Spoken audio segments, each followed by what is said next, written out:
So, hello everyone. Today we will look at the oral comprehension check of this lesson, A Long Walk to Freedom. Nelson Mandela, Long Walk to Freedom. Okay, so open page number 18. Open page number 18. Question number 1. Oral comprehension check. Oral comprehension check. Okay. Where did the ceremonies take place? Where did the ceremonies take place? Can you name any public buildings in India that are made of sandstone? Okay. So these are my handwritten answers for oral comprehension check. So ये जो PDF है आपको description में मिल जाएगा. Okay. So where did the ceremonies take place? Can you name any public buildings in India that are made of sandstone? These ceremonies took place in the lovely sandstone amphitheater formed by the Union Buildings in Pretoria. कहा था ये? In Pretoria. Okay, in Pretoria, in the Union Buildings. Okay. And Fatehpur Sikri, Red Fort and Swaminarayan Temple are made of sandstone. Okay. तो ये question हमें ये पूछ रहा है कि ये जो सेरेमनीज हुई थी जो हमने लेसन में पढ़े वो कहाँ हुई थी और हमें ऐसी बिल्डिंग्स का नाम बताना है जो कि इंडिया में है और सैंडस्टोन से बनी है. तो हमने आंसर लिखा है कि ये सेरेमनीज कहाँ हुई. Sandstone amphitheatre formed by the Union buildings in Pretoria. Pretoria एक जगह का नाम है. तो और बात रही इंडिया के बिल्डिंग्स की जो सैंडस्टोन की है वो है Fatehpur Sikri, Red Fort, Swaminarayan temple etcetera. Okay. Question number 2. Can you say how 10 May is an autumn day in South Africa? देखो ये PDF का लिंक आपको डिस्क्रिप्शन में मिल जाएगा. ओके.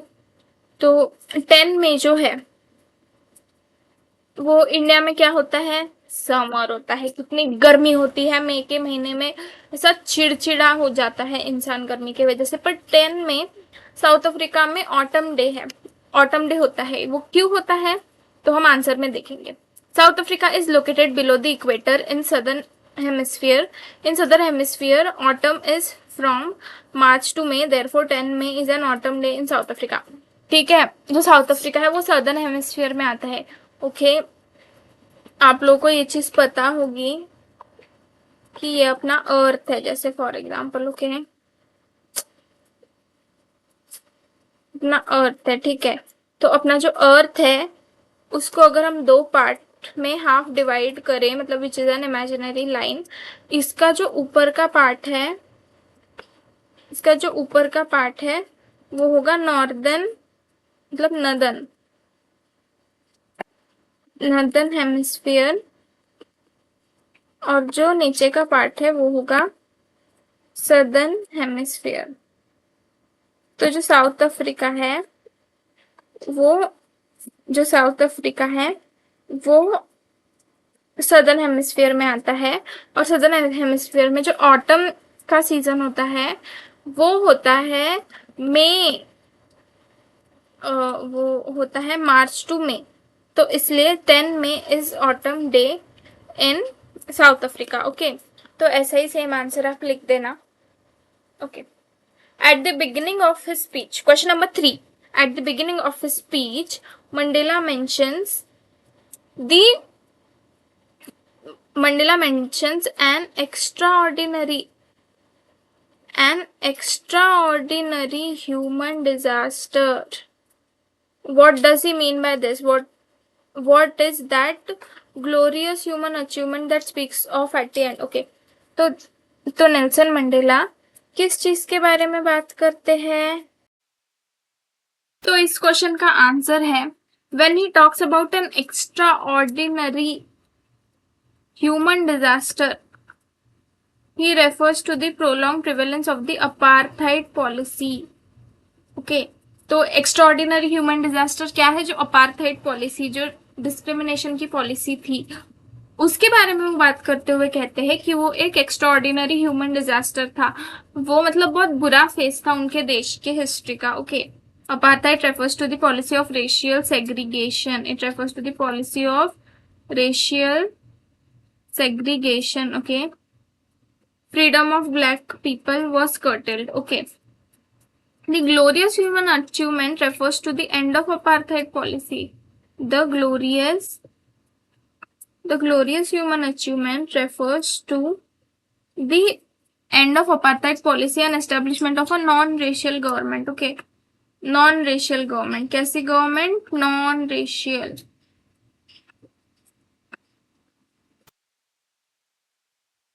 रेशियल गवर्नमेंट मतलब ऐसी गवर्नमेंट जिसमें कोई भेदभाव नहीं है, जिसमें कलर का कोई भेदभाव नहीं है, कोई कलर का भेदभाव नहीं, किसी चीज का भेदभाव नहीं, एवरीवन इज इक्वल। तो ऐसी नॉन रेशियल गवर्नमेंट की एस्टेब्लिशमेंट हुई थी अफ्रीका में। इन साउथ अफ्रीका डेमोक्रेटिक इलेक्शंस वो हेल्ड इन 1994। कब हेल्ड हुए थे? 1994 में।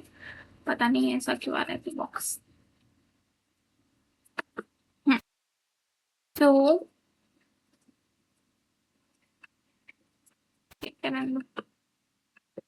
हम क्या करेंगे, अंडरलाइन करेंगे हम इसको कि 1994 में फर्स्ट टाइम डेमोक्रेटिक इलेक्शंस हुए थे, जिसमें Nelson Mandela as a first black president elect होके आए थे। More than 3 centuries of white rule, more than 3 centuries of white rule was there, है ना। मतलब कितनी बड़ी जीत थी उनके लिए कि जो ब्लैक पीपल थे उनका फ्रीडम कर्टेल किया गया था। और फिर ग्लोरियस ह्यूमन अचीवमेंट ये हुई कि जो 300 साल से भी ज्यादा ये अन्याय शुरू था उसको ये कर दिया, उस सिस्टम को ही ओवरथ्रो कर दिया। Okay, question number 4, what does Mandela thank the international leaders for? जो नेल्सन मंडेला जी है वो इंटरनेशनल लीडर्स को थैंक क्यों कहते हैं? ओके, उनको थैंक्स कहते हैं, क्यों कहते हैं वो ऐसा? Mandela felt very happy and privileged to welcome all the international leaders and dignitaries because earlier South Africans were considered outlaws. वो ऐसा क्यों करते हैं? देखो, साउथ अफ्रीका में ऐसा रेजिम शुरू था, साउथ अफ्रीका में ऐसा सिस्टम शुरू था कि साउथ अफ्रीका के साथ बहुत से पॉलिटिकल और डिप्लोमेटिक रिलेशंस ब्रेक कर दिए थे दूसरे कंट्रीज में। पर वही अब दूसरे कंट्रीज के लीडर्स, इतने बड़े बड़े लीडर्स, डिग्निटरीज जो भी है, वो इस जो इनॉग्रेशन सेरेमनी थी उसमें आए थे। तो उनको यही लगा कि देखो ये चेंज, इतना बड़ा चेंज लाया है हमने हमारे स्ट्रगल से, और इंटरनेशनल डिग्निटरीज को इसलिए थैंक यू कहा कि ये जो अच्छा चेंज आया है, ये जो हमने अपार्थाइड सिस्टम को ओवरथ्रो किया है, इस चीज को आप फिटनेस करने आए हो। पहले भले ही आपने रिलेशंस कट ऑफ कर दिए थे इस रेज्यूम के चलते हुए, पर अभी तो आप लोग आए हो, अभी आप लोगों ने हमको, साउथ अफ्रीकन्स को एज अ डेमोक्रेटिक रिपब्लिक हमको एक्सेप्ट किया है, इसलिए वो थैंक यू कहते हैं। Many countries had broken off diplomatic relations with South Africa. He thus thanks all the dignitaries for coming to the historical ceremony. Okay, it was a common victory for justice, peace and human dignity. Okay, तो ये हो गया अपना 4th answer. Okay, और ये page number 18 का ही चल रहा है। देखो पेज नंबर 18 का ये 4th क्वेश्चन। अब 5th, what ideals does he set out for the future of South Africa? Okay, कि फ्यूचर के लिए उन्होंने क्या प्लेज किया, फ्यूचर के लिए उन्होंने क्या कहा, फ्यूचर के लिए उन्होंने क्या डिसाइड किया, उनको क्या लगता है फ्यूचर कैसे होना चाहिए। Nelson Mandela set the ideals of liberating people from bondage of poverty, deprivation and suffering, कि हमारे देश में कोई भी गरीबी से नहीं गुजरेगा, डिप्रेवेशन डिस्क्रिमिनेशन से, सफरिंग से कोई नहीं गुजरेगा। इसके पहले जो हो गया वो हो गया, पर आगे जाके कोई किसी पर अन्याय नहीं करेगा, कोई किसी पर अत्याचार नहीं करेगा। हम मतलब even white skinned people or dark skinned people, both will live happily, both will live together, there will be fraternity, equality, justice. Okay, तो ऐसा लिखना आंसर में, इतना भी लिखे तो हो जाएगा। देखो मार्क्स पे डिपेंड करता है, थोड़ा 2 मार्क का है तो यही थोड़ा 2-3 लाइन और बढ़ा लेना. Okay, now page number 21. Page number 21.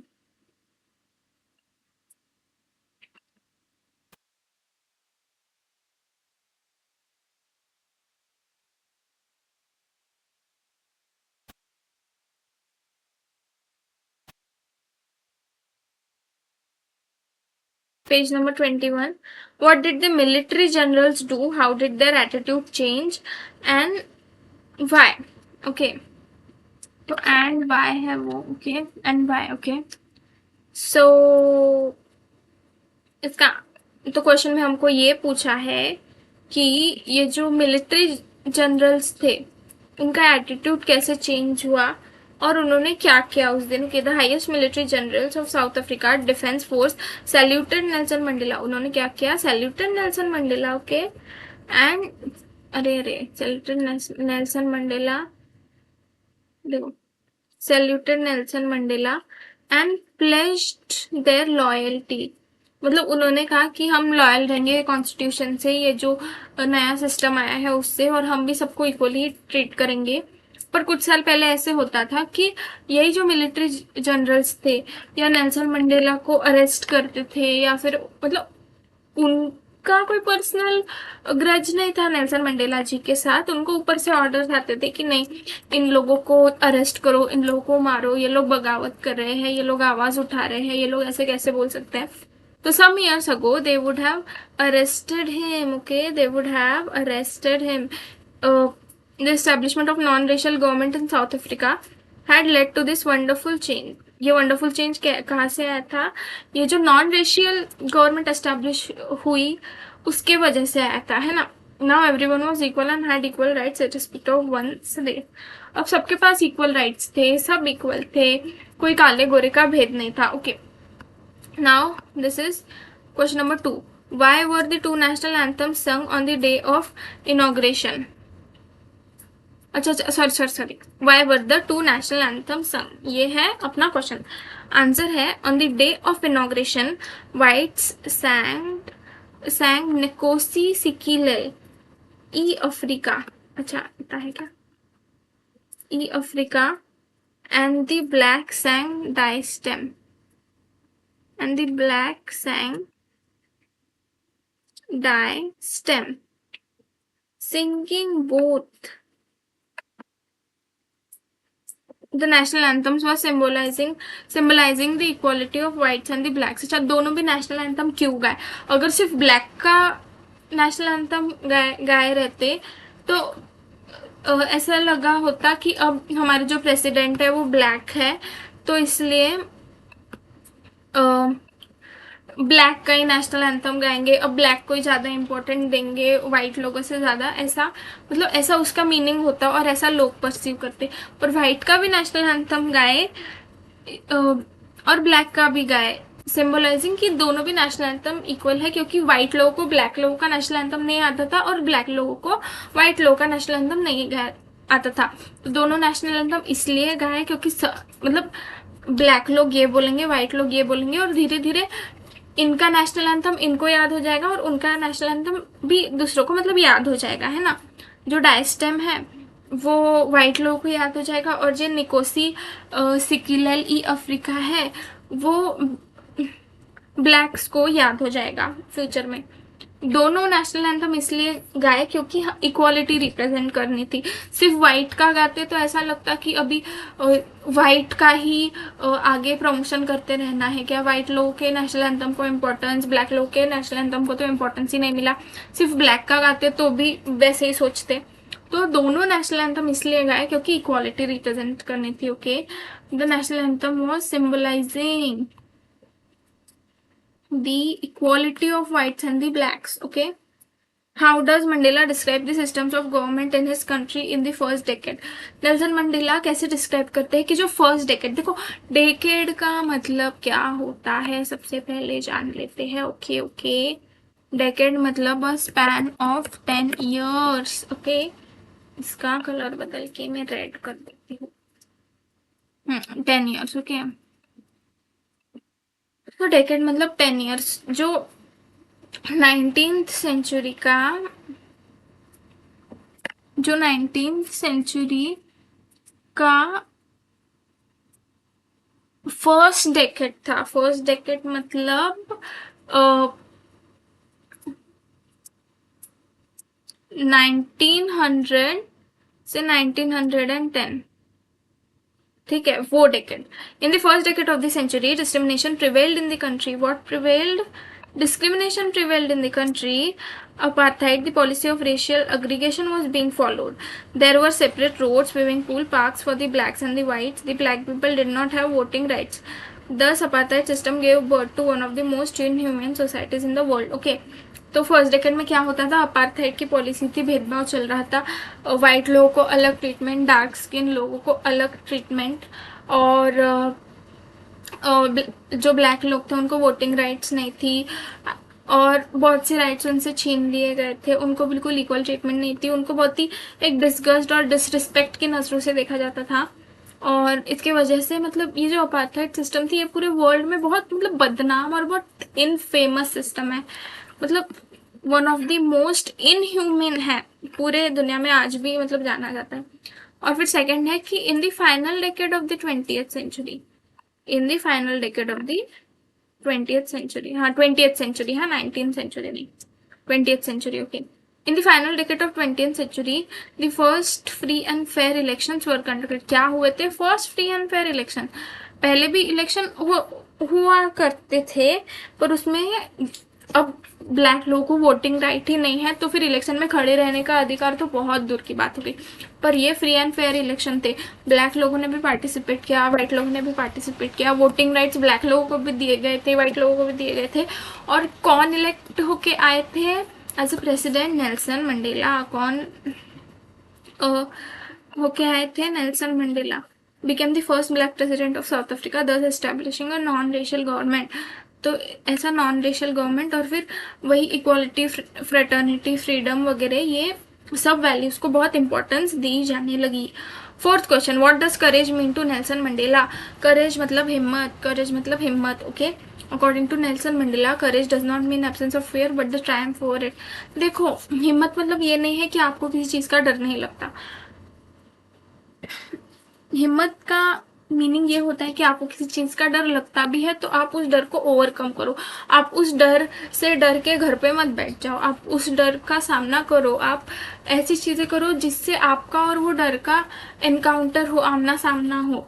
और वो चीज, जैसे आपको फॉर एग्जाम्पल किस चीज से डर लगता है, फॉर एग्जाम्पल आपको किसी एडवेंचरस स्पोर्ट करने से डर लगता है, तो आप वो करो, मतलब उसको करो, प्रैक्टिस करो। जैसे अगर आपको स्विमिंग करने से डर लगता है कि अरे मैं तो पानी में डूब जाऊंगी, या तो मैं तो पानी में डूब जाऊंगा, ऐसा, तो आप ज़्यादा से ज़्यादा स्विमिंग करो, उसको हिम्मत करो। ऐसा नहीं कि आप घर पे बैठे रहोगे, नहीं नहीं मैंने जा रहा हूँ अपने स्विमिंग क्लास में, मुझे तो डर लगता है, नहीं, आप उस चीज़ को फेस करो, आप उस चीज़ को फेस करो बहुत अच्छे से, और उसके ऊपर जीत हासिल करो। Okay, this is the solution. Okay, so वही, so it is not the absence of fear but the triumph over it. Triumph मतलब जीत, ओके, ट्रायम्फ मतलब जीत, okay. So which does he think is natural? Question number 5, to love और to hate, ऐसा होना चाहिए which feeling does he think is natural, but okay जो भी है। He thinks that love comes naturally to a human being. देखो, प्यार करना सभी को आता है, नफरत करना हम सिखाते हैं। प्यार, एक छोटा बच्चा भी अपने माँ से, अपने पापा से प्यार करता है, मतलब वो ऐसा नहीं कि उसको सिखाया जाता है प्यार करना, नहीं, वो बचपन से, द मोमेंट ही और शी इज बॉर्न, उसको प्यार करना आता है। पर हेट करना ये वो बड़े होके सीखता है। ओके, हेट ये एक नेचुरल, मतलब ऐसा इमोशन नहीं है जो हम सीख के आते हैं। Okay, page number 24, open page number 24। Okay, What twin obligations does Mandela talk about? कौन से ट्विन ऑब्लिगेशंस है जिनके बारे में मंडेला जी बात करते हैं? Nelson Mandela says that every man has twin obligations in his life. The first obligation is towards his family, parents. हाँ,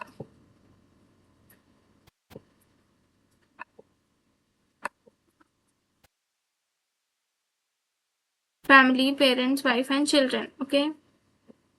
And second obligation is towards his country, community and people, दो obligation होते हैं एक इंसान के, एक अपना धर्म होता है, एक अपनी जिम्मेदारी होती है, अपनी रिस्पॉन्सिबिलिटी होती है, अपनी अकाउंटेबिलिटी होती है, अपनी आंसरेबिलिटी होती है towards our family, parents, wife, husband, children, जो भी है, जो अपना परिवार है उनके लिए करना। और हमसे कोई गलती हुई तो वो हमें पूछ भी सकते कि अरे तुमने ऐसा गलत काम क्यों किया, ऐसा क्यों किया, and we are answerable to them. हम ऐसा नहीं बोलेंगे मेरी मर्जी, मुझे जो करना था कर लिया, मैं तो किसी का मतलब मैं कुछ क्राइम करके आ गया और अब मैं बैठ रहा हूँ घर पे, ऐसा नहीं। वी आर आंसरेबल, मैंने ये चीज़ इसलिए की क्योंकि ऐसा हुआ था, you know, we are answerable, we are responsible, you know, we can be held accountable, हमें कोई भी किसी चीज़ के लिए पूछ सकता है, हमें जिम्मेदार ठहरा सकता है। तो first responsibility is towards family, parents, wife, children. Second responsibility है कंट्री, कम्युनिटी, पीपल। देखो इस देश में हमने जन्म लिया है तो इस देश के लिए तो हम कुछ ना कुछ करेंगे ही। अपनी कम्युनिटी है, अपने लोग हैं, ऐसा नहीं कि उनके साथ खून का रिश्ता हो ही, खून का रिश्ता नहीं भी हो, इंसानियत का रिश्ता तो सभी के साथ होता ही है। तो यही है जिसके वजह से हमने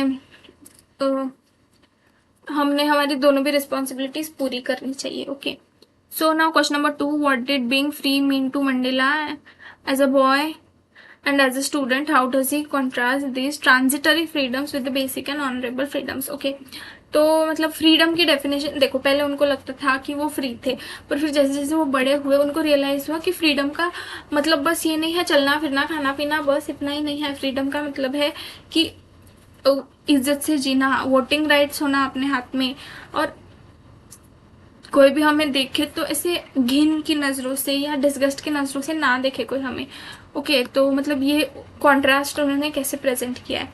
like any other kid Mandela thought, फिर मेरा पेन खत्म हो गया था ना, तो फिर मैंने दूसरा पेन लिया जो कि बहुत लाइट दिख रहा है। Okay, like any other kid Mandela thought freedom means to enjoy our blissful life, ये लाइफ है। हाँ, transitory freedoms include being able to stay out at night and read whatever person likes and to go anywhere. Later when he grew up learned he earned for the basic and transitory freedoms of being able to earn for oneself, marrying a person of one's choice. तो बचपन में उनको लगता था कहीं भी जाना, घूमना, खाना पीना, जो इच्छा हुई वो पढ़ना, न्यूज़पेपर पढ़ना, बुक्स पढ़ना, जो अपनी इच्छा है उसको उठा लेना, खा लेना, मतलब वही फ्रीडम होता है। पर जब बड़े वो हुए, धीरे धीरे बड़े हुए, तो उनको रियलाइज़ हुआ कि नहीं, सिर्फ इन्हीं चीज़ों को फ्रीडम नहीं कहते हैं। इज्जत से जीना, अपना सर ऊंचा करके जीना, अपना सीना चौड़ा करके जीना, इसको जीना कहते हैं। कि हम सोसाइटी में भी अपना पार्ट निभाए, सोसाइटी में हम अपने ओपिनियंस दे और उन ओपिनियंस की वैल्यू हो, हमें वोटिंग राइट्स मिले, हमें सब लोग इज्जत की नज़रों से देखें, हमारे वर्ड्स को भी वैल्यू हो, हमको हमारे based on skin colour, based on race हमको जज ना किया जाए, इसको फ्रीडम कहते हैं। और उनको ये रियलाइज हुआ कि finally he realized that all his brothers and sisters are not free, then he joined the African National Congress. तो हाँ, कंक्लूजन में हमने ये लिख दिया कि उनको ये रियलाइज हुआ कि मैं फ्री नहीं हूँ, और नॉट ओनली दैट मैं फ्री नहीं हूँ, पर मेरे भाई बहन भी फ्री नहीं है। तो मेरे भाई बहन भी फ्री नहीं है, सो मैं क्या करूँगा कि अफ्रीकन नेशनल कांग्रेस ज्वाइन करूँगा और संघर्ष के लिए, अपने फ्रीडम के लिए मैं लड़ूंगा, संघर्ष करूँगा। क्वेश्चन नंबर 3 जो है लास्ट, ठीक है, ये मेरी उंगली है, ठीक है, डर मत जाना, क्योंकि does Mandela think the oppressor is free, why और why not? No, Mandela does not think that the oppressor is free. According to him, the oppressor is the prisoner of hatred because that person takes away other person's freedom. Okay, Mandela ji को क्या लगता है कि जो oppressor है, जो अन्याय करता है, जो इस केस में है वाइट स्किन पीपल, वो आज़ाद होता है क्या, क्यों या क्यों नहीं? देखो, मंडेला जी कहते हैं कि जो किसी का फ्रीडम छीनता है वो खुद भी आज़ाद नहीं होता, क्योंकि वो कैदी होता है नफरत का, वो कैदी होता है प्रिजुडिस का, वो कैदी होता है स्टीरियोटाइप्स का, वो कैदी होता है नैरो माइंडेड थिंकिंग का। अगर मैं किसी और की फ्रीडम छीन रहा हूँ तो उसकी फ्रीडम तो उसको नहीं मिल रही है, पर मेरी भी फ्रीडम कहीं ना कहीं कैद है, मेरी सोच कैद है, because of hatred, because of prejudice, because of stereotypes, because of narrow mindedness, okay, because of judgmental thoughts. तो ये हो गए अपने क्या बोलते हैं उसको, ओरल कॉम्प्रिहेंशन चेक। ओके, अब हम थिंकिंग अबाउट द टेक्स्ट करेंगे. ओके, तो ये है thinking about the text. Thinking about the text book में भी देख लेंगे.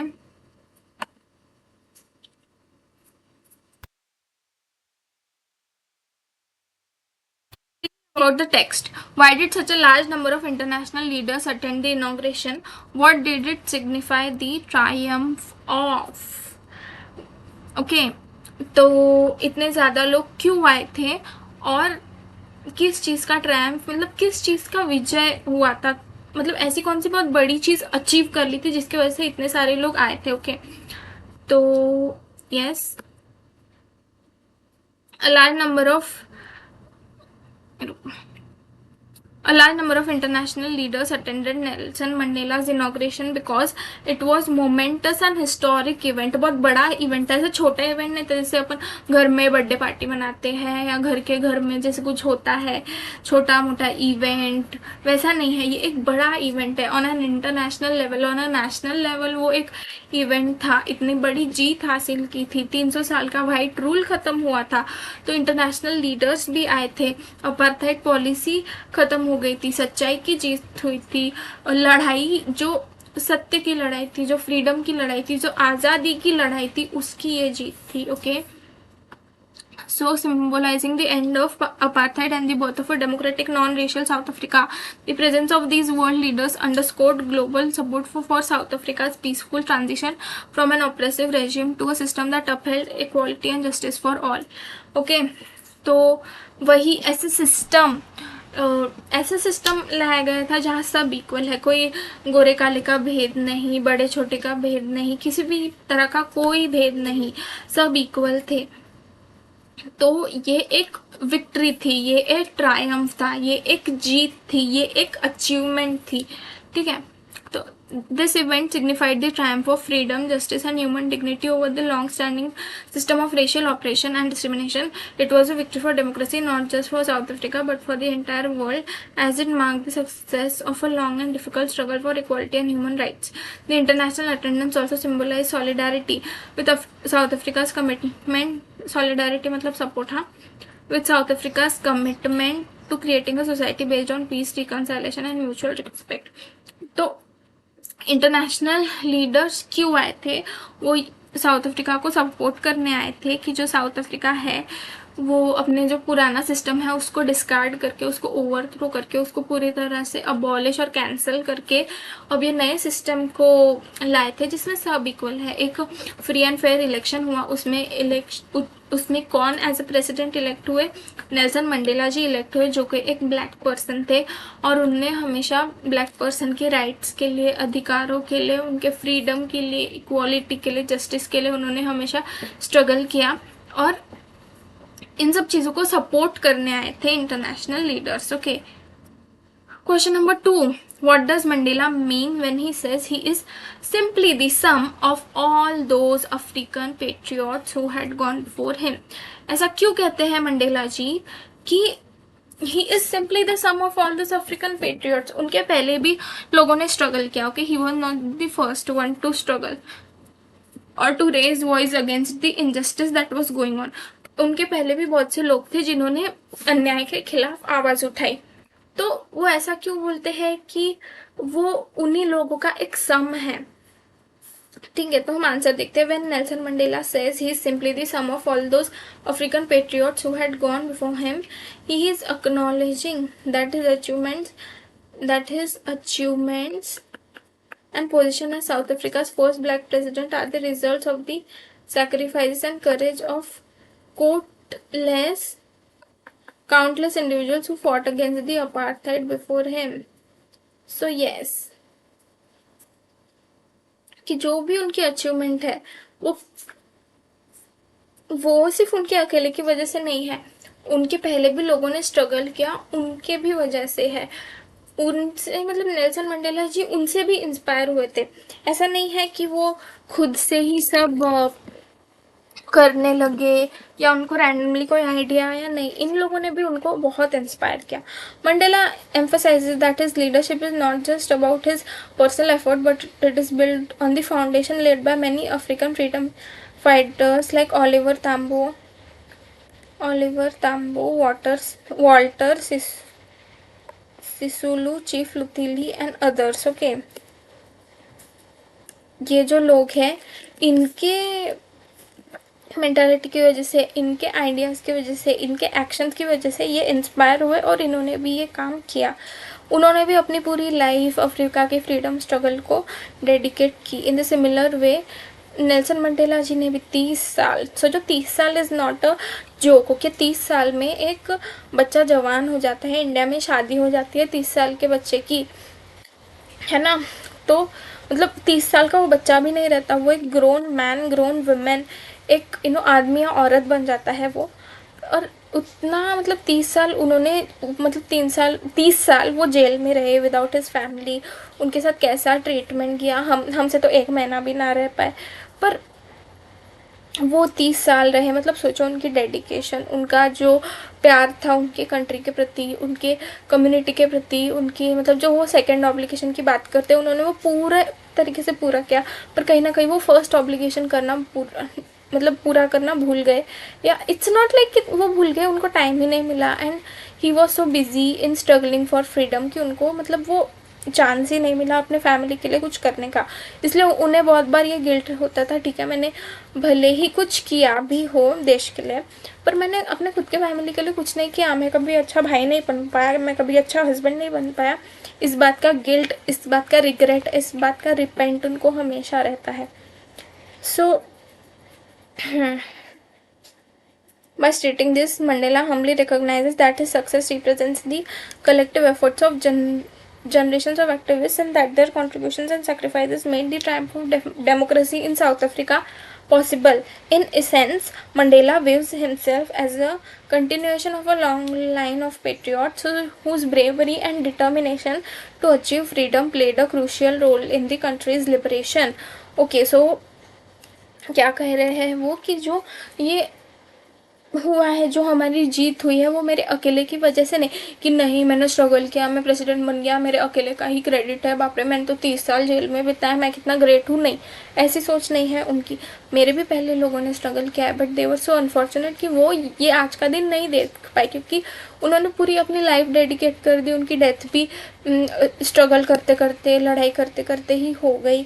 वो आज का दिन नहीं देख पाए. पर अगर मैं आज ब्लैक प्रेसिडेंट हूँ तो इसका मतलब ये नहीं मैं आप सब लोगों को दिख रहा हूँ मतलब मैं अकेला हीरो हूँ, ऐसे नहीं. पर्दे के पीछे भी बहुत से हीरोज होते हैं. And not all heroes wear caps, ऐसे बोलते हैं ना. तो वही कि मेरे पहले जो लोगों ने स्ट्रगल किया, हम मतलब मैं उनकी भी इज़्ज़त करता हूँ और हम सब ने उनकी इज़्ज़त करनी चाहिए. सिर्फ मैं एक हीरो हूँ ऐसी कोई बात नहीं है. मुझसे भी बड़े बड़े हीरो पहले होके गए जिन्होंने मुझे इंस्पायर किया, but I was lucky enough to witness this today's day. Okay, तो question number 4, how did Mandela's understanding of freedom change with age and experience. देखो ये ऐसा पॉइंट्स में लिखना अच्छा लगेगा. Nelson Mandela's understanding of freedom evolved significantly as he grew older and gained more life experience. Childhood personal experience. As a child, Mandela believed he was free. He experienced freedom in the simple activities of his youth, running in the field, swimming in the stream, enjoying life in his village. His concept of freedom was limited to personal autonomy within the confines of his family and tribal customs. He was unaware of the larger social political restriction imposed by apartheid. बचपन में उनको लगता था freedom मतलब घर के पास वाली नदी में स्विमिंग करना, अपने खेतों में घूमना, दौड़ना, अपने जो गांव की ज़िंदगी है एंजॉय करना, भुट्टे भूंज के खाना वगैरह जो भी है. उनको अपार्थाइड वगैरह के बारे में उतना पता ही नहीं था. वो अपनी लाइफ अच्छे से एंजॉय कर रहे थे और उनको हमेशा लगा था कि वो फ्री है. और फिर young adulthood. Okay, young adulthood में क्या हुआ, इधर है ये. As Mandela grew older and moved to Johannesburg, he realized that his personal freedom was an illusion. जब वो बड़े हुए और वो जोहान्सबर्ग में गए, उनको लगा कि उनकी जो पर्सनल फ्रीडम है वो इल्यूजन है. मतलब फ्रीडम बस यही नहीं होता कि खाना पीना, दौड़ना, सैर करना, अपने खेत में भुट्टा भूंज के खाना, बस इसको फ्रीडम नहीं बोलते हैं. समाज में हमें इक्वल राइट्स चाहिए, हमें वोटिंग राइट्स चाहिए, हमें जस्टिस मिले, हम अन्याय के खिलाफ आवाज़ उठा सके, हमारे साथ कुछ गलत हो तो हम भी कोर्ट जा सके। ऐसा नहीं कि हम ब्लैक पीपल है तो हमको कोई इम्पोर्टेंस नहीं देगा, ऐसा नहीं होना चाहिए, ये उन्होंने रियलाइज़ किया। Okay, as Mandela grew older and moved to Johannesburg, he realized that his personal freedom was an illusion. He began to see the systemic oppression of black South Africans. Initially, his desire for freedom was focused on himself. He wanted the transitory freedoms like staying out late, choosing his own career, and earning a living. His understanding of freedom was still largely individualistic. हाँ, पर उनका जो focus था वो mainly खुद पे ही था कि नहीं, मेरे अकेले का फ्रीडम, मुझे इज्जत मिले। पर फिर जब वो बड़े हुए और थोड़ा सा बड़े हुए, मैच्योर एडल्टहुड, तो उनको लगा कि सिर्फ मैं फ्री नहीं हूँ, ऐसी बात नहीं है, मेरे भाई बहन भी फ्री नहीं है, मेरी फैमिली फ्री नहीं है, मेरी कम्युनिटी भी फ्री नहीं है, जो लोग मेरे जैसे दिखते हैं, जो लोग मेरी रेस के हैं, वो लोग भी फ्री नहीं हैं। तो उन्होंने अफ्रीकन नेशनल कांग्रेस ज्वाइन किया और उन्होंने स्ट्रगल किया। Okay, with more experience, especially after joining the African National Congress, Mandela's understanding of freedom deepened. He realized that true freedom meant more than individual liberty. It had to encompass the freedom of all South Africans. He recognized that his personal freedom was meaningless as long as his people were oppressed. His fight for freedom became a collective struggle for dignity and equality of every person regardless of race.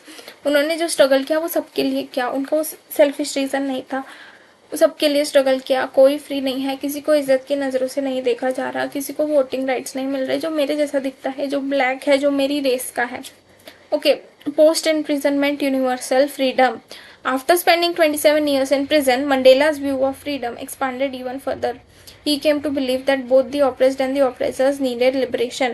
The oppressors were imprisoned by hatred, prejudice, and narrow-mindedness. True freedom for Mandela was now indivisible. It meant freedom for all, black and white alike. He believed that the humanity of both groups was intertwined. फिर उनको लगा कि जो oppressor and oppressed है, दोनों दोनों के पास freedom नहीं है, क्योंकि देखो जो ऑप्रेस्ड है, जिससे अन्याय हो रहा है, उसके पास तो वैसे भी फ्रीडम नहीं है, क्योंकि उस पर अन्याय अत्याचार हो रहा है, उससे उसका फ्रीडम छीना जा रहा है।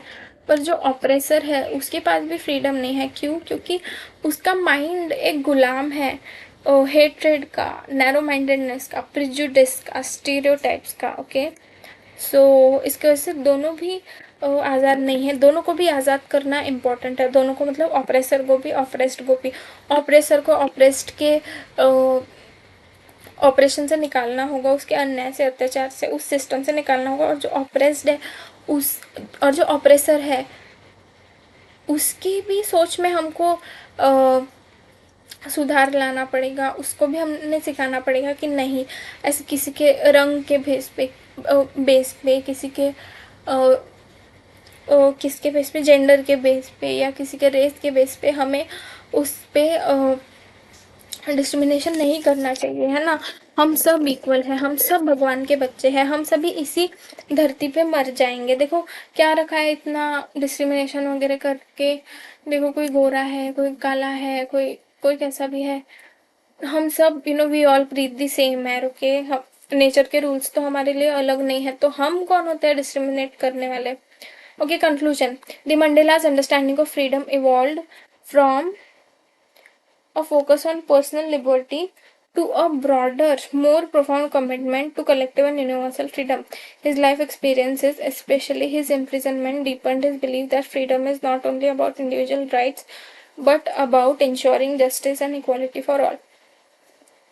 तो उनका धीरे धीरे फ्रीडम का कॉन्सेप्ट और ब्रॉड होता गया और इंक्लूसिव होता गया, और उन्होंने उनका जो स्ट्रगल था वो सभी के लिए था, उनका स्ट्रगल अकेले के लिए नहीं था। Okay, so question number 5. How did Mandela's hunger for freedom change his life? Nelson Mandela's hunger for freedom had a profound and transformative impact on his life. As his understanding of freedom evolved, it reshaped his priority, his sense of identity, and his actions. Here's how this hunger changed his life. From personal desires to political commitment. देखो freedom का जो उनका hunger था वो time to time change होते रहा, वो कैसे होते रहा वो हम देखेंगे। From personal desire to political commitment. Initially, Mandela's desire for freedom was personal. मतलब खुद तक ही पहले सीमित था, क्योंकि वो भी छोटे थे ना, छोटे ही थे वो, है ना। तो एज ए यंग मैन उनको लगता था कि बेसिक फ्रीडम मतलब कुछ भी खाना पीना, घूमना, सैर करना, मस्त अपने नदी तालाब में नहाना, स्विम करना, भुट्टे भून के खाना, ऐसा। पर जैसे धीरे धीरे वो बड़े होते गए, वैसे उनको रियलाइज हुआ कि नहीं, रियल फ्रीडम ये नहीं है। Initially, Mandela's desire for freedom was personal. As a young man, he sought the basic freedoms that many individuals yearn for. Yearn for मतलब तड़पते हैं, okay? मतलब जो individuals वो freedom पाने के लिए तड़पते हैं, such as ability to live without restriction. मतलब कोई restriction, मतलब कोई रोक टोक नहीं करे, कोई कुछ बोले ना, कभी भी जाओ, कभी भी आओ, कुछ भी करो, कुछ भी खाओ, वैसा। To make choices about his life and to pursue personal ambitions such as education, career, family. However, as he became aware of the systemic oppression faced by black South African under the apartheid policy, his personal quest for freedom transformed into a larger political mission. देखो, quest मतलब खोज, मतलब खोज करना किसी चीज की, अरे हमको फ्रीडम क्यों नहीं मिल रहा है, ऐसा क्यों है, हम ऐसा क्या कर सकते हैं ताकि हम इस सिस्टम को ही ओवरथ्रो कर दें। Shift from law-abiding citizen to revolutionary. Mandela was a law-abiding lawyer, but his hunger for freedom led him to challenge the legal framework that upheld apartheid. He realized that in a system designed to deny fundamental rights to the majority following the law perpetuated injustice. This hunger for freedom drove him to join the African National Congress and became an active participant in the anti-apartheid movement, embracing the civil disobedience and armed resistance. Okay, so फिर उन्होंने African national Congress join किया, एक अच्छे member बने उसके, और anti apartheid movement में उन्होंने पार्टिसिपेट किया, उन्होंने आवाज़ उठाया, उन्होंने संघर्ष किया। From family man to political prisoner, Mandela's commitment to the freedom of his people forced him to make difficult personal sacrifices. He was compelled to put his country's struggle above his role. He spent 27 years in prison. He spent 27 years in prison, okay?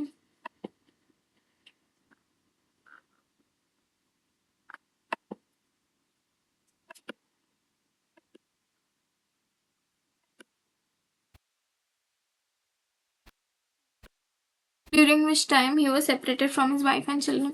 देखो, 27 साल jail में रहना, अपने family से दूर रहना, अपनी कोई रिस्पॉन्सिबिलिटीज पूरी नहीं कर पाना, सिर्फ जेल में रहना, और जो दिया जाए वो खाना, जो खाना या खाना नहीं दिया जाए, बासी खाना दिया जाए, पानी खाना सब हाइजीनिक कंडीशन में रहना, नहीं रहना, मतलब प्रिजन मतलब वही कि आप कैद हो, आपकी फ्रीडम पूरी तरह से आपसे छीन ली गई है।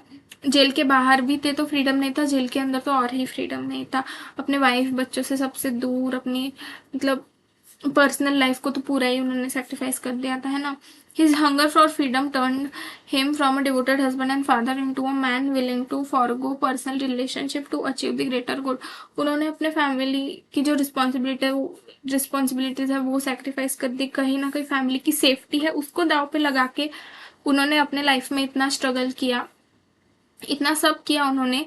और इतना सब करने के बाद क्या हुआ कि उन्होंने मतलब उन्होंने अपनी रिस्पॉन्सिबिलिटीज को दाव पे लगा दिया। कहीं ना कहीं उनको हमेशा इस चीज़ का रिग्रेट रहा है कि नहीं, मैं एक अच्छा फादर नहीं हूँ, मैं अच्छा हस्बैंड नहीं हूँ, what ever. Okay, transformation into a global icon.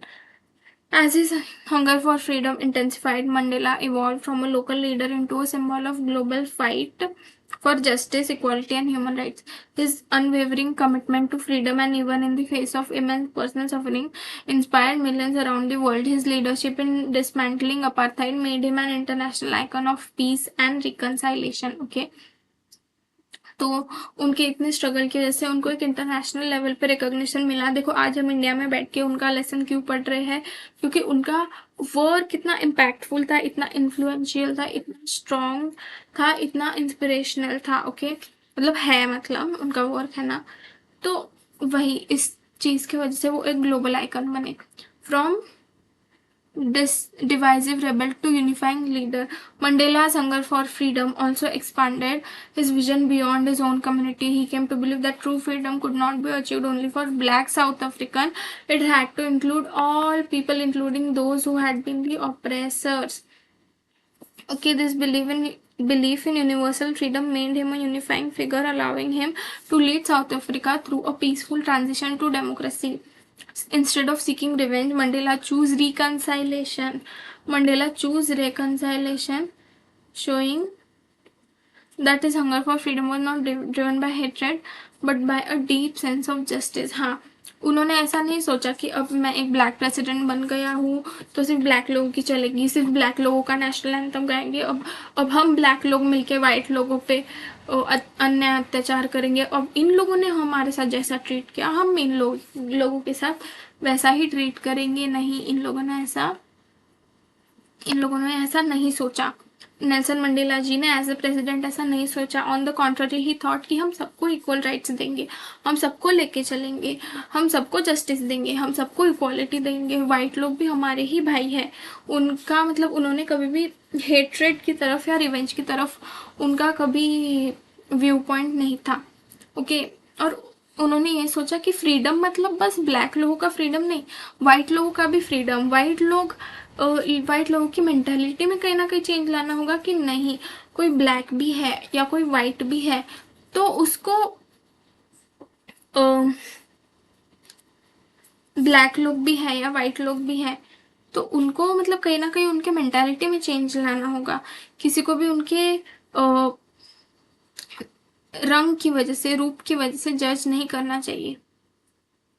तो ऐसे वो एक international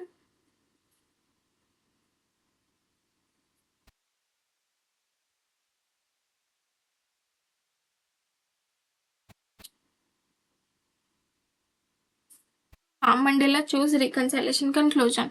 Mandela's hunger for freedom transformed him from an ordinary individual to an extraordinary leader.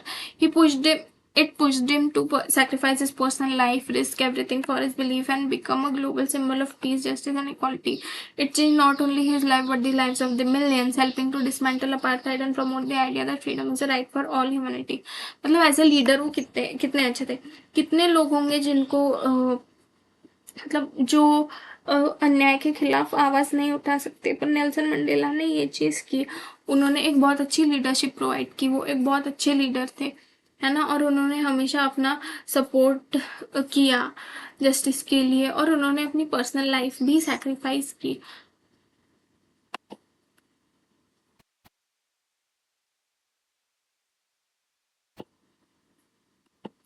उन्होंने अपनी पर्सनल लाइफ भी सैक्रिफाइस की. ओके, तो हम आगे के क्वेश्चन देखते हैं. Thinking about the language. Okay, there are nouns in the text formation government which are formed from the corresponding verbs form govern. तो देखो जो फॉर्मेशन वर्ड है वो किस वर्ड से बना है, फॉर्म से. और फॉर्म ये एक वर्ब है और फॉर्मेशन ये एक नाउन है. गवर्न ये एक वर्ब है और गवर्नमेंट ये एक नाउन है. ओके, और ये कैसे बनते हैं, सफिक्स ऐड करने से. फॉर्म इस शब्द में आप TI-1 लगाओगे तो फॉर्मेशन बन जाएगा. आप गवर्न इस वर्ब में MENT मेंट लगा दोगे तो गवर्नमेंट बन जाएगा. तो ऐसे आपने लेसन में भी बहुत सारे वर्ब्स है, मतलब बहुत सारे नाउन है जो कि वर्ब से बने हैं, तो वही उसकी लिस्ट बनाओ ऐसा यहाँ हमको बोल रहे हैं. तो देखो मैंने लिस्ट बनाई है. इमेजिनेशन बना है इमेजिन से, डेमोन्स्ट्रेशन बना है डेमोन्स्ट्रेट से, ऑपरेशन बना है ऑपरेस से, डिप्राइवेशन बना है डिप्राइव से, ट्रांसफॉर्मेशन बना है ट्रांसफॉर्म से, ऑब्लिगेशन बना है ऑब्लाइज से, डिस्क्रिमिनेशन बना है डिस्क्रिमिनेट से.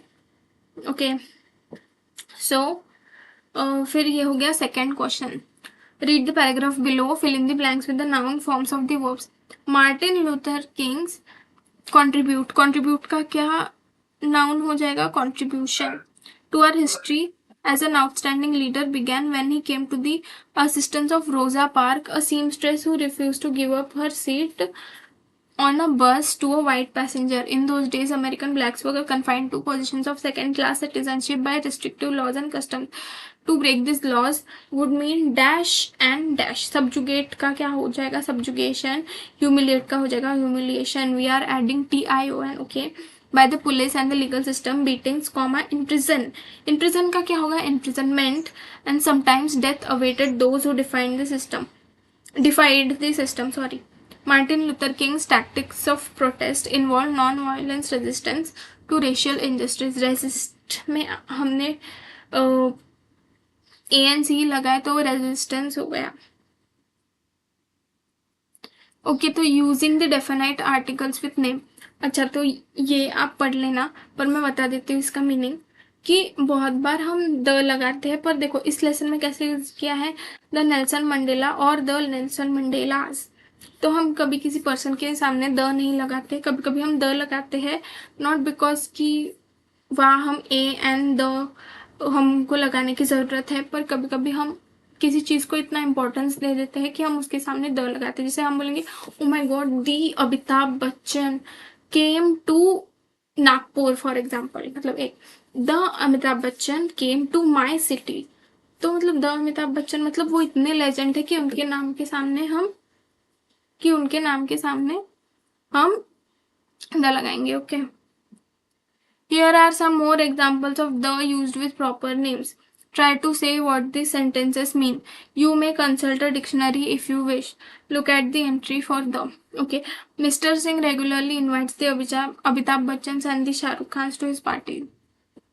तो यहाँ the Amitabh Bachchan and the Shahrukh Khan ऐसा क्यों लिखा है? ऐसा इसलिए लिखा है क्योंकि जो मिस्टर सिंह है वो फेमस पर्सनैलिटीज़ को बुलाते रहते हैं. तो फेमस पर्सनैलिटीज़ को बुलाते रहते हैं, इसलिए उन्होंने द अमिताभ बच्चन और द शाहरुख खान लिखा है. So many people think that Madhuri Dixit is the Madhubala of our times. So जहाँ जो माधुरी दीक्षित है उसको कंपेयर किया है लेजेंडरी एक्ट्रेस मधुबाला से.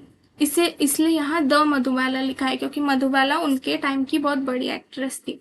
Okay, third, history is not only the story of Alexanders, the Napoleons and the Hitlers, but of ordinary people as well.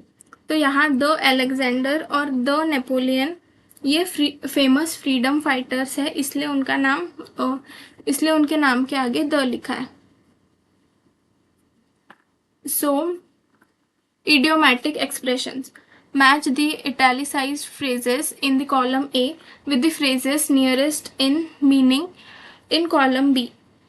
Hint: first look for the sentences in the text in which phrase in the column A occurs. Okay, so I was not unmindful of the fact. Okay, so इसका क्या meaning होगा कि मैं भूला नहीं था उस चीज़ को, या फिर मुझे वो चीज़ पता था. मतलब आई वॉज नॉट अनमाइंडफुल मतलब मैं भूल गया था या फिर मुझे याद नहीं रहा, पर यहाँ नॉट अनमाइंडफुल लिखा है. तो नॉट अनमाइंडफुल का मीनिंग ये होगा कि आई हैड नॉट फॉरगॉटन और was aware of the fact. Okay, और second, when my comrades and I वो पुश टू आवर लिमिट्स. तो इसका पुश टू आवर लिमिट्स मतलब हम पर इतना अन्याय अत्याचार किए, हम पर इतना अन्याय अत्याचार किए कि हमको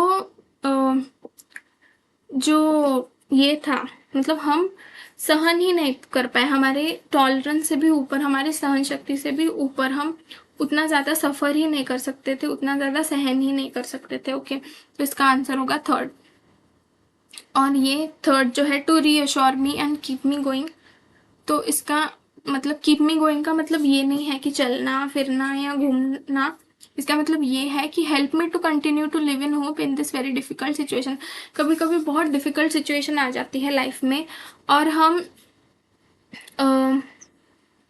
क्या करते हैं कि गिव अप करने का सोच देते हैं, पर ऐसा कुछ होता है कि हम फिर गिव अप नहीं करते. जैसे नेल्सन मंडेला को भी कभी लगा होगा कभी, पर फिर कोई जैसे गार्ड है, जैसे वो जेल में है, कोई गार्ड है, अगर उन्होंने उनकी थोड़ी सी भी मदद कर दी या मदद भी छोड़ कभी अच्छा खाना ही दे दिया या कभी अन्य अत्याचार नहीं किया, अच्छे से ट्रीट किया या उनके तरफ देख के स्माइल भी कर दिया, एविल स्माइल की बात नहीं कर रही हूँ मैं. ओके, तो इसमें हम तो ऐसी छोटी छोटी चीज़ों की वजह से भी नेल्सन मंडेला को लगता था कि नहीं, आई शुड कीप गोइंग, क्योंकि इस दुनिया में थोड़े से भी सही पर अच्छे लोग हैं. तो इस कॉन्टेक्स्ट में उन्होंने ये बात बोली थी. तो इसका आंसर है सेकंड. और fourth, the basic and honourable freedoms of earning my keep.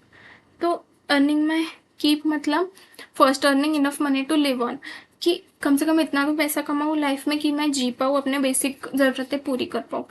ठीक है, तो ये अपना ये हो गया। स्पीकिंग की प्रैक्टिस कर लेना एग्जाम के पॉइंट ऑफ व्यू से इतना इम्पोर्टेंट नहीं है, ओके, पर आपको चाहिए तो कर सकते हो।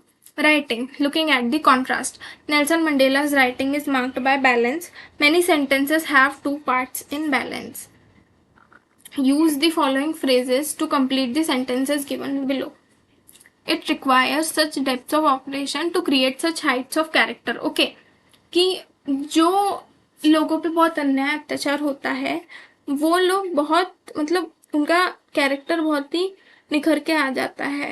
मतलब बहुत बार ऐसा होता है जो लोग बहुत अब्यूज से बाहर आते हैं वो लोगों को बहुत प्यार देते हैं, बट ऑन द कॉन्ट्ररी ऐसा भी होता है कि जो लोग बहुत अब्यूज के थ्रू जाते हैं वो लोगों को और अब्यूज देते हैं। अब नेल्सन मंडेला अच्छे थे इसलिए, पर सोचो कोई और एक एग्जाम्पल, अगर कोई और पर्सन इलेक्ट होके आता तो वो सोचता कि नहीं, वाइट लोगों ने हम पे अत्याचार किया तो हम अब वाइट लोगों पे अत्याचार करेंगे। पर नेल्सन मंडेला जी ने ऐसा सोचा क्या? नहीं, उन्होंने ऐसा नहीं सोचा। ओके, सो यही बात है कि ऐसा होता है कि दोनों भी पॉसिबिलिटीज है, हम ऐसा एक ही पॉसिबिलिटी की बात नहीं कर सकते। Okay, second, courage was not the absence of fear but the triumph over it. देखो, हम सबको किसी ना किसी चीज़ से डर लगता है, पर इसका मतलब ये नहीं कि हम डर के मारे सोचकर हम घर पर ही बैठे रहे, नहीं, हमें उस डर के ऊपर जीत हासिल करनी है। Okay, the brave man is not he who does not feel afraid but who conquers that fear. मतलब वही बात हो गई कि आप अगर किसी चीज़ से डरते हो तो घर पे मत बैठे रहो, आप जाओ उस चीज़ को फेस करो, धीरे धीरे आपका डर निकलेगा। If people can learn to hate they can be taught to love. देखो, लव ये एक बहुत नेचुरल इमोशन है, प्यार करना किसी को सिखाना नहीं पड़ता, छोटे बच्चे को भी समझ में आता है कि कौन अच्छा है कौन बुरा है, और मतलब वो समझता है, वो भी हंस देता है, वो भी प्यार करता है ना। I was not born with hunger to be free, I was born free, है ना। मतलब नेल्सन मंडेला को लगता था कि वो बचपन से ही फ्री है, और वो जब उनका बर्थ हुआ था तब वो फ्री ही थे, वो तो दूसरे लोगों ने उनकी फ्रीडम छीन ली थी, पर ये पूरे सिस्टम ने फ्रीडम छीन ली थी, पर वो एज अ पर्सन हमेशा से फ्री ही थे। Okay, the text repeatedly contrasts the past with the present or the future. We can use coordinated clauses to contrast two views for emphasis or effect. Given below are sentences carrying one part of the contrast. Find in the text the second part of the contrast and complete each item.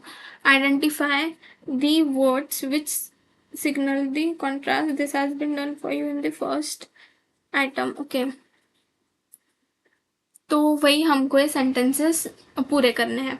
For decades the Union Buildings had been the seat of white supremacy and now it was the site of rainbow gathering of different colours and nations for the installation of South Africa's first democratic and non racial government.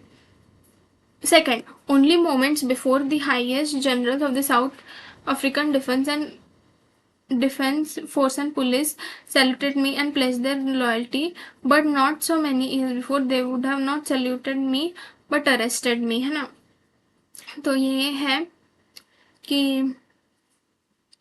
they would have arrested me. Third, although that day neither group knew the lyrics of the anthem, they would soon know the words by heart. Okay. My country is rich in the minerals and gems that lie beneath its soil, but I have always known that its greatest wealth are its people, finer and truer than its purest diamonds.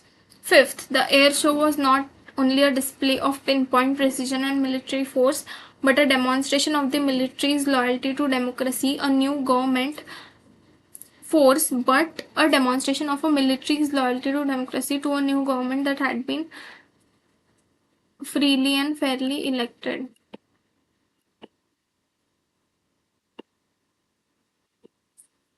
ये freely है, okay, freely.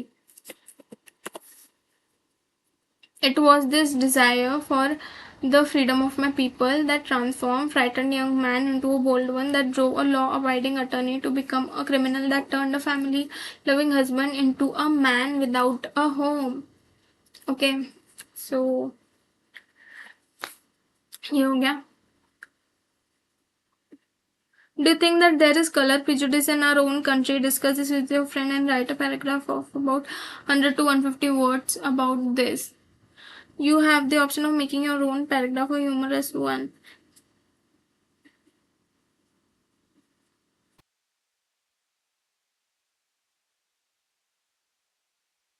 तो ये when you were born you were pink, when you grew up you became white, when you are in sun you are red, when you are sick you are yellow, when you are angry you are purple, when you are shocked you are grey, and you still have the cheek to call me colored. तो हाँ, मतलब क्या आपको लगता है कि अपने India में ऐसी प्रॉब्लम होती है?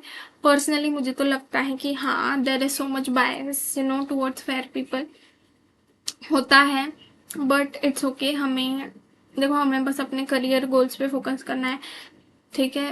एज लॉन्ग एज अपना फ्रीडम नहीं छीन रहा, इट्स ओके लोग क्या सोचते हैं, ठीक है? तो ये मेरा ओपिनियन है. आपका क्या ओपिनियन है वो आप बताना. ओके, सो यस, ये बहुत लॉन्ग वीडियो हो गया, ऑलमोस्ट 1 घंटे का हो ही गया. So yes, will meet next time. Till then, bye.